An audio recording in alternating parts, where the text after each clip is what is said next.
More Herman Chronicles by Carol Hinkleman and Nan Ribbit. Herman's Thanksgiving. Lizzie the lizard had been moping around the woodpile for several days. "What's the matter?" asked Herman. "I'm homesick," sobbed Lizzie.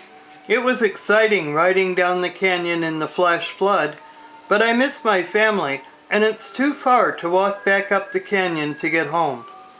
"I'm sure we can find a way," Herman answered. "Come with me to my place in the woodpile, and we'll see if Hester or George have any ideas."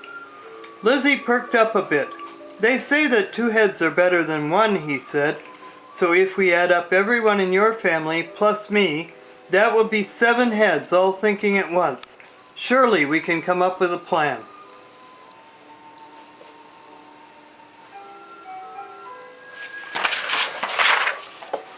They ran to the woodpile by the cook shack. There was Hester cooking dinner, and the twins, Minnie and Winnie, busy setting the table. George and Harry were carefully studying the words on a flyer Harry had found. Lizzie explained his problem, and George said, "I think I have the answer right here." He pointed to the flyer they had been reading. There in big print it said, "Thanksgiving Horseback Campout." There were directions to get to the donkey farm where everyone would meet, and then they would leave late on Wednesday afternoon and travel up the canyon to the lookout point where they would camp for the long weekend.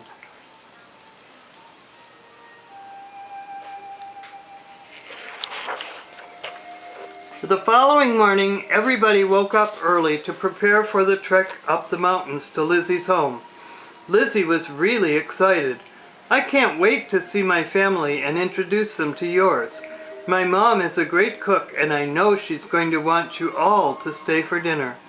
She makes a yummy stink bug casserole for special occasions, and I know she's going to cook one for Thanksgiving. I can hardly wait to get home." Soon everybody was ready to depart. Carefully they scooted from bush to bush, always keeping a lookout for hawks or other birds of prey. Finally they arrived at the donkey farm. 2 of the donkeys had already been loaded. They had pack harnesses with saddlebags on each side and packs on top with blankets and cooking gear. People were bustling around getting horses unloaded from their trailers. The Thanksgiving campout was an annual event, and everyone was busy catching up on what their friends had been doing for the past year.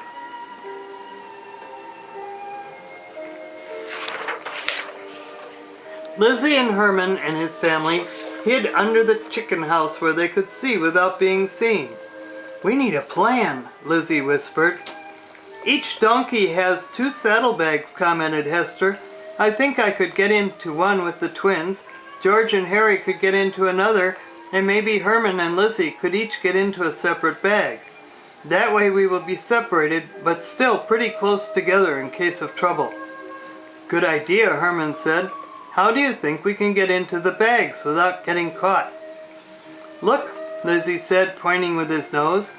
"The donkeys are tied to a hitching rail.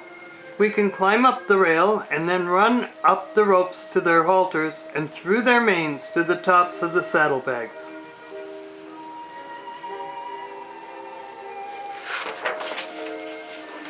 "I'll go first then," said Hester bravely, "and you twins come right after me." She climbed up the hitching rail and scampered along the rope to the halter of the first donkey. The donkey's eyes got very big and his ears began to flop back and forth, but none of the people noticed. "Harry!" Hester squeaked, and the twins quickly followed her. They got under the flap of the saddlebag and worked their way right down to the bottom. "Harry!" Herman squeaked. "You go next."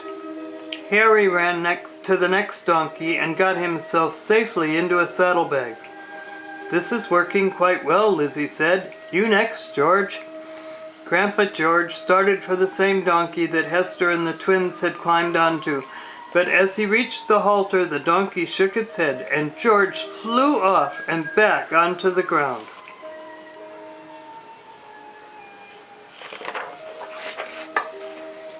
Herman and Lizzie ran for George. "Dad, are you okay?" asked Herman.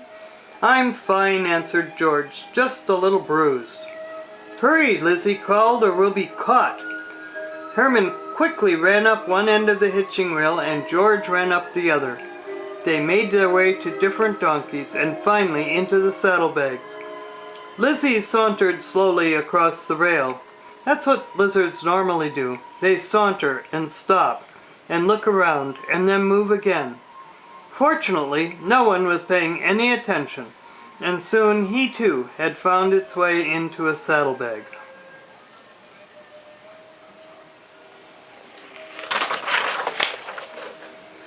"Head 'em up and move 'em out," shouted the leader of the group as he mounted his horse and headed for the gate. The lady from the donkey farm got on Jeremy, the Irish cart horse. One of the other riders handed her the lead ropes for the donkeys, and she too fell into line. Single file the horses and riders carefully started the trek up the canyon, unaware of the travelers in the saddlebags. As the caravan was climbing, Lizzie began to recognize landmarks that let him know he was approaching home. The caravan stopped to set up its campsite. Lizzie climbed out of the saddlebag and gave her the okay to Herman and his family. The mice quickly scampered out and followed Lizzie, who easily recognized the path to his home.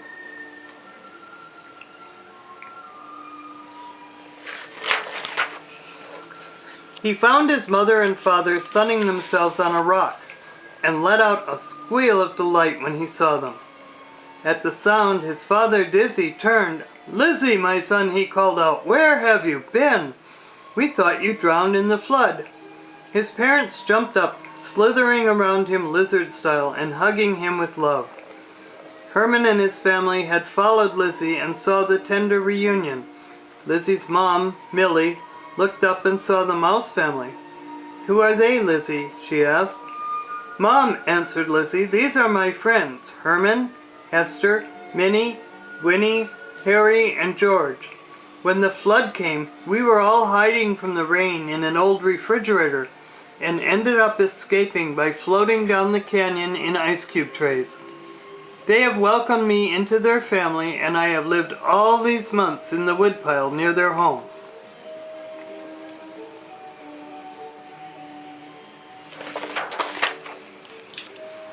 "How did you get back?" asked Dizzy.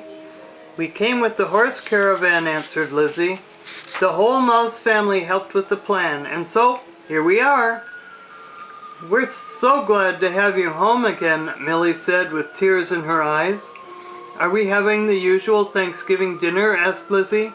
"I told my friends you made stink bug casserole every year, and I have invited them to stay and eat with us. I hope that's okay." "Of course," Millie said. "This will be the most wonderful Thanksgiving ever." "Is there somewhere we could stay for the night?" asked Hester. Minnie led her to a small dry cave where two boulders had rested together. "Will this be okay?" she asked.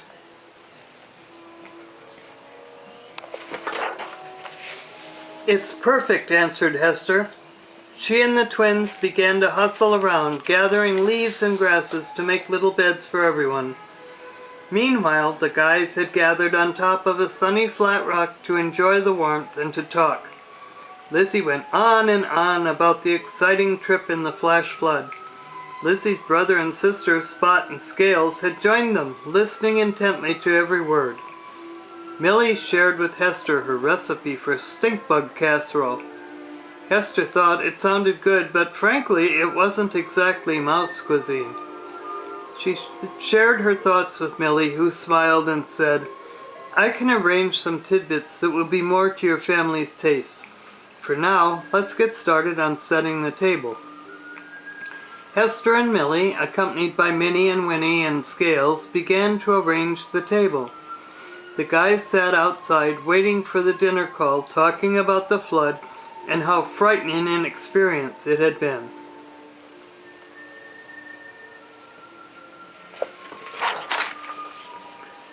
Soon Millie called that the food was ready, and the unlikely group of friends started inside for Thanksgiving dinner.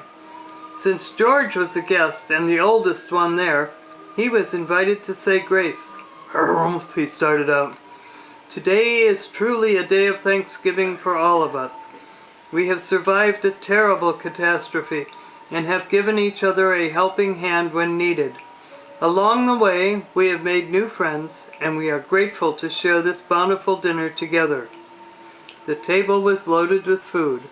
There were little dishes of grass and weed seeds for the mice, stink bug casserole for the lizards, with a side dish of shoe-fly pie with lots of yummy flies. Everyone enjoyed the conversation and the feast.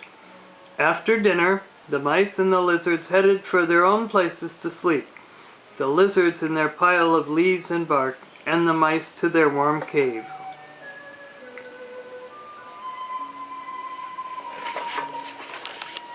Early Sunday morning, they made their way to the horse camp. When no one was looking, the mice ran over to where the donkeys were tied and climbed into saddlebags for the trip home.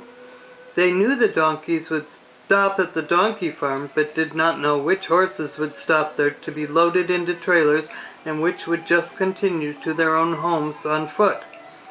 The leader called out, "Head 'em up and move 'em out," and the ride down the canyon began. The movement of the donkey made them all sleepy, so the trip home seemed to be really short.